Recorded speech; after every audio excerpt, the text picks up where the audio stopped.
on lâche pas la paire, parce qu'on est trop tenace, il n'y a rien à faire, on lâche rien. Bonjour à tous, lundi 5 juillet, l'été, l'actu et les coups tordus continuent.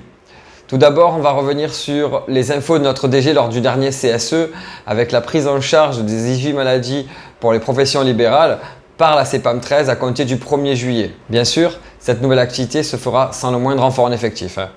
La meilleure étant que tout cela doit fonctionner avec le logiciel Arpège, le logiciel dont on sait que la nouvelle version doit nous être livrée en début septembre, si tout va bien. Pour nous vendre son projet, la direction affirme même qu'en été, le nombre d'arrêts maladie est moins important et donc il y aurait moins de travail. Bon, ça reste à démontrer. Par contre, la seule certitude, c'est que nos pôles IJ sont déjà en souffrance depuis des mois et que là, c'est la période des congés. D'ici à ce qu'on nous oppose des raisons de service pour annuler nos congés, il n'y a qu'un pas.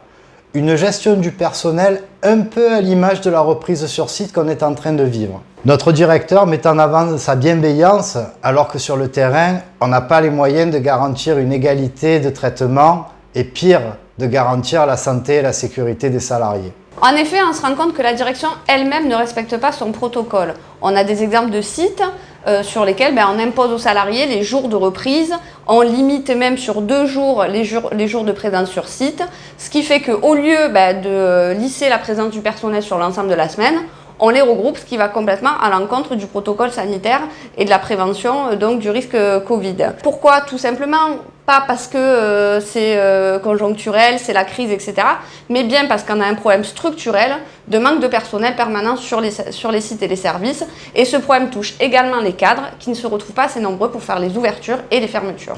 Surtout que les cadres sortent d'une période où les horaires ont été étendus de 6h à 19h. Tout ça est inadmissible, mais à l'arrivée, ce sont aussi les employés qui trinquent puisqu'on impose des horaires de prise de poste et de sortie. C'est une remise en cause déguisée des horaires variables à la CPAM 13. Alors qu'il y a près d'un cadre pour 2 employés à la caisse, la direction ne donne pas les moyens à certains collectifs de travail de fonctionner normalement. Et si on envoyait quelques agents de direction assurer la continuité de service dans notre département ?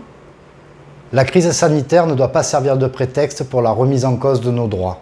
Et la flexibilité que nous subissons aujourd'hui est un dangereux précédent avec le risque de ne plus pouvoir revenir en arrière. Dernier exemple, les télétravailleurs, ceux qui auparavant étaient sous un avenant de contrat de travail avec 3 jours de télétravail, seront obligés de revenir 3 jours sur site, contrairement à ce qui est prévu à leur avenant.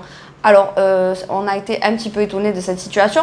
Tous ces éléments, ceux qu'on vous a expliqués précédemment et la situation des télétravailleurs, ont fait l'objet d'un courrier de notre part à la direction, courrier que vous retrouvez sur l'intranet.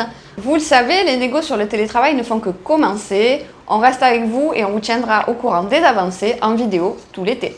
Dernier point, le CPF, compte personnel de formation.